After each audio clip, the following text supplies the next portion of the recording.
Yun, naka-encounter na ba ng ganito? Yung laging umaawas yung storage tank nyo. Na pag sama nyo, share ko lang yung ginawa ko dito. Kasi magkasama yung tanke. Yan, lalo na ito isang vertical, horizontal.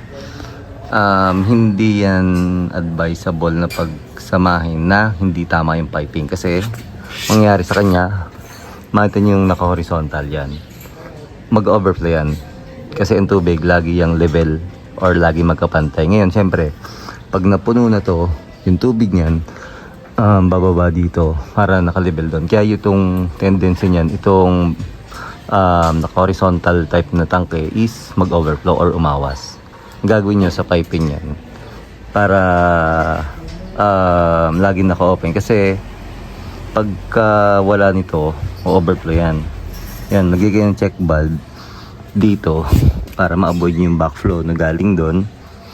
At ngayon naman, yung galing naman dito na tubig, yan, nakatikas yan eh, kasama doon, maglagay kayo ng check valve din. Ito naman yung mag-prevent ng backflow galing doon sa vertical na tangke. Yan. Kasi nga, ang nangyari sa kanya, yung existing na linya dati ito, magkasama sila, walang check valve.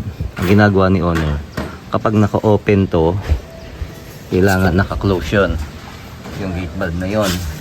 Or kung ito naman yung naka-open, yun naman yung naka-close, which is hassle kay owner. Kasi kailangan pa niya umakyat, lalo dito nasa taas, kailangan pa niya umakyat. Ngayon ito, papabayaan nyo ng parehas naka-open, naka-full open siya, hindi magbabackflow yung tubig or hindi aawas yung tubig dito sa storage tank ninyo.